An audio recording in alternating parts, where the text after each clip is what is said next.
Good day. This is Sylvie with another every other weekly health tip. And things have been pretty busy in the garden. I've been drying some herbs, so I've covered them up. There's so much going on, and even some equalizing. So even when one is focusing on proactive wellness and taking great care of themselves, sometimes there's a few bumps along the road. So I've been dealing with a few of those remarkably rather quickly and successfully. So it speaks to the knowledge and the practice that I offer in health tips. So I'm very glad that things are going very well right now. Just have some catch up to do. And I wanted to mention, I think I mentioned in my other videos that I was going to do a little bit more on this. It's called German New Medicine, and it's an acronym GNM. It's actually a way of looking at how imbalances happen in the system. I like to look at it more like that. I don't like to look at it in terms of like disease, because I find it disempowering. So I like to look at it as something in the system is out of balance that needs some form of nutrition shift, that might need a lifestyle shift, that might need some EMF energy protection shift. So the environment is always changing. So when one is in balance in one environment, the environment changes and one needs to adapt. Also, things can happen in one's life. Let's say a dear one crosses over, or a whole life situation may change, and then yet another adjustment needs to be made to maintain balance. So it's always a moving target. And this is another modality one can use to explore how that changes. So it's connected to a shock or a change in the system, or maybe connected to an old shock or system. It could even be a multi-generational shock or system that might have occurred through epigenetics. If you haven't heard of epigenetics, check out Bruce Lipton. I think he's like the father of epigenetics. He has books written, YouTube videos. I imagine his videos are on other platforms as well. And so German New Medicine is yet another way of looking at the imbalance process and how we can inform ourselves to bring ourselves back into balance. So it came from this man. His name is, hopefully I pronounce it correctly, so my apologies if I don't pronounce it correctly. His name is Ryke Geerd Hamer, and he is a neurologist. I don't know if he's still with us here on the earth plane or not, I can't remember. And he studied the brain and something crazy, like hundreds and thousands of brain scans. And he was noticing patterns. And he was noticing that something was happening in the brain. There was this kind of like spot. And a lot of other neurologists were actually ignoring this. But he was finding some very, very compelling correlations with these spots, and how the brain is mapped is depending on where something is in the brain, it connects to or speaks to a part of the body. So one part of the brain, like a spot in one place, might correlate to the intestines, and if the spot is another place, it may correlate to the heart or to the arms or to the skin or any other organ or organ system or body part. So he was noticing this, that even before any signs of any imbalances actually occurred in the physical body, there would be this spot that would occur in the brain. And it would correlate to some kind of imbalance process. Could have been something that is labeled as cancer, could have been something that's labeled as heart disease, could be something that's labeled as a psychological illness, could be something that's labeled as chronic back pain. It could be anything. It could be tuberculosis. It could be any kind of label could be attached to this imbalance. And so he was noticing that even before it manifested in the body, he could actually almost presage what was happening and where it would be. So this is very interesting. And so the premise is that all illness starts in the brain and in thought matter and in emotions.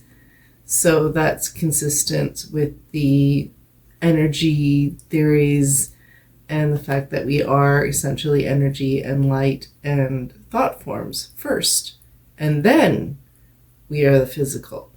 So what his research did is it supports that and gives some direction as to possibly what thoughts and which body part will need support or does need support. So he's developed some healing mechanisms, not so different from Louise Hay, I believe, in terms of she was finding emotions were connected to certain parts, like what she discovered was things like resentment tended to lead to illnesses such as cancer. So he's done similar research that supports her findings and kind of takes it to the next level. So just a little bit of background. I did put actually 2 videos that explains it further deeper because it is fairly new. It's fairly new for myself, so by means I'm no expert on this modality in this way of looking at imbalances, though it seems quite informative and it has helped a number of people heal. And the idea is to get to the root cause, because whenever you get to the root cause of an imbalance, you can eliminate it. If you use band-aids or pharmaceutical medicines, usually those are just geared to removing symptoms. And then a lot of people are told, well, this is incurable, we can just manage it, blah, blah, blah. And some people using different modalities for many different things have found ways around that and have supposedly healed or put into remission the incurable according to the allopathic model. So it's definitely by no means a complete model and is definitely missing a lot of pieces of the puzzle. I think I'll just leave it at that, to be kind. So moving along, I'll just mention a few more ideas about how this German New Medicine works and looks at it and a bit of the philosophy. And then I have some videos about it. And then there's some, I think a website I added and a few notes. So you can have a look at the notes that I added and you can have a look at the videos that I attached. And there are practitioners of German New Medicine. So I imagine there would be some in most areas, so you can always look it up. And if you're interested in finding out more, you could speak to a practitioner and see if it's something that might be helpful for you. So here we go. Key principles. Let's see. I think I'll write, okay. I said this already, but it points that emotional stress, in particular shock, plays a crucial role in the development of chronic and acute illness. German New Medicine views disease as a response to a significant emotional event rather than a random occurrence or the result of a genetic predisposition. So there are some key principles, and they have biological laws. They have 5 biological laws. So German New Medicine is based on these, and the one is the law of localization, and that's disease localizes to the area of the body affected by the traumatic event. The law of correspondence, the disease mirrors the emotional conflict or stress. The law of reversibility, the disease can be reversed when the underlying emotional conflict is resolved. The law of hierarchy. The body prioritizes healing based on the severity of the emotional trauma. That's interesting because my chiropractor works on this. He actually talks to my body using muscle testing, and the body will actually tell him which area to balance first. So this is not the first time or the only place where this is mentioned in terms of there's an order of things. I guess if just logically, if something is clogged or something is not working, you're not going to start, I guess, a liver cleanse until your colon is cleansed. Because if you can't flush out toxins, then the toxins that you stir up cleaning your liver are not going to be able to come out of your body, which could create potentially a more dangerous situation. So there's a definite order to how the body heals and how it presents imbalances. Sometimes in terms of how it presents imbalances, some people might get a skin issue. And if that skin issue is, how can I put it, prevented from manifesting. So if someone uses a cortisone cream to suppress the skin issue, which is actually the body trying to get something out of it through the skin, it's our greatest elimination organ. So once you suppress that, because cortisone cream doesn't actually heal the problem, and there's a reason why your body is trying to is breaking out or having a rash or something. It's a very important signal. So when you stop that, it actually can go deeper into organs, and then someone might develop more like a liver problem or asthma or something from suppressing a skin issue. So things happen in stages in some kind of logical order, and the body is remarkably intelligent. So that's what it speaks to. The hierarchy we did, okay. The law of compensation. So the body compensates for the emotional trauma by developing symptoms of what some people would call disease. Now, again, the example of the skin rash, some people will say, oh, I have a skin disease. Well, actually, it's not really a skin disease. It's the body discovered something in it that it's trying to get out. And so the imbalance or the toxins that are in the body are being removed. So there's nothing wrong with your skin. It's actually working exactly as it's designed to work. It's eliminating toxins from your system. So if you prevent that from happening, you're going to have more serious problems.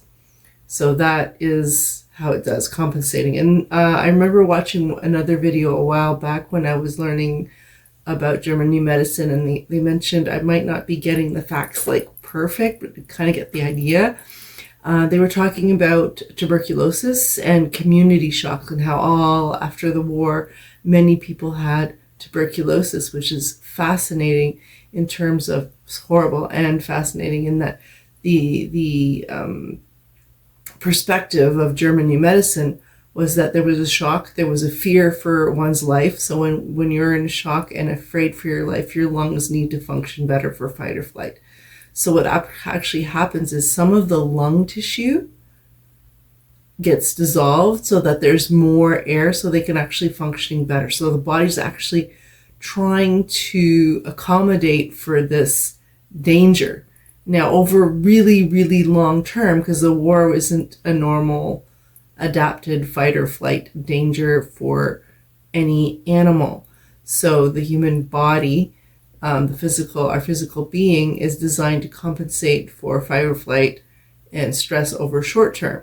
That was such a long term that people were compensating over for so long that then when the body was trying to return back to its normal state, often what people see is bacteria and other associative beings, creatures, bugs, bacteria, whatever you want to call them, are actually trying to rebuild the lungs. But the problem is there was so much damage and they're working so hard that sometimes the cure kills you.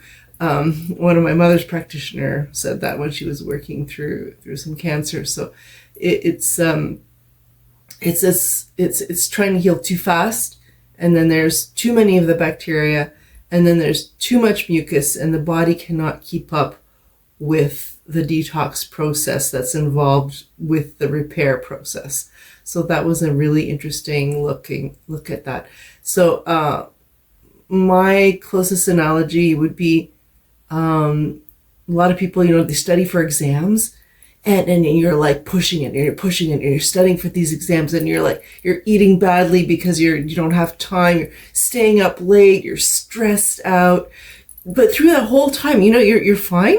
Isn't that remarkable? Like, you don't get sick. It just you make it through, and you write your exams, and then it's all done. And all of a sudden what happens? Then you get sick. What is going on there? Fascinating. So just interesting patterns to note and take note of, and see what is actually happening here, and what have they been previously labeled as, and what were the previous causes, and what may actually be happening if we dig a little deeper and really look for the root cause without just trying to mask symptoms, and try to really understand what the body is saying with these symptoms, and try to really understand what is going on. Because whenever the body does something, it's always to help. It's never to cause harm. So what is it trying to help? And how can we support that rather than block it? Because whenever we block the body trying to heal itself, I guess it's not going to heal itself. So we want to give it what it needs to heal itself. And depending on what it's trying to repair and what it's doing, it may need different things. You may need to stop dairy for a while. You may need to increase dairy. You may need to increase meat. You may need to decrease carbs. You may need to use magnets to help the energy flow. You might need acupuncture. It could be anything. So just to be clear as to which modality fits the situation better to create the best healing and the best support for what your body is working on doing, with causing minimal damage in the process. So that is the premise for Germanic New Medicine. And they also talk a lot about the gut health and the gut brain. You have your brain and your gut brain, and you can get a gut feeling about something and information that way as well. So they talk about that relationship as well. Okay, and the idea is Germanic medicine uses holistic approaches to rebalancing the system and supporting the system's healing, and using non-toxic things to help the body heal itself. And sometimes actually they'll even use some no, I don't like to use conventional. I like to use the word allopathic. It's more specific. Sometimes they'll use some allopathic medications, in terms of, let's say, maybe if there's an aggressive cancer and there's a large mass, they may recommend surgery to remove the mass, though they would also recommend not to take in chemicals. So they would use different kind of support for that, because when the body heals, again, it's like that tuberculosis problem. When a body, it can do it, it's just really, really messy. So sometimes a little bit of drastic intervention seems to help. So it just really depends on what is going on and what will support the whole system as best as humanly possible. So I have one friend who went through this system with Germanic New Medicine, and I believe I recollect that it was breast cancer, and she did get it actually surgically removed. She did not get any of the chemo or radiation. She just used natural, more holistic other remedies to go on with it. So there is some marriage there. So again, do your research, find a practitioner, see if it's a good fit. I'm not a medical doctor. I'm not offering medical advice. I am simply introducing you to a new modality and a new way of looking at the body as a system, as an opportunity to increase your knowledge and help you on your healing journey. So I hope this was helpful. Remember, always check out, I usually have links with more information. Sometimes I write little extra notes that I have details that I don't really feel like putting in the videos. So enjoy, and until next time, bye-bye.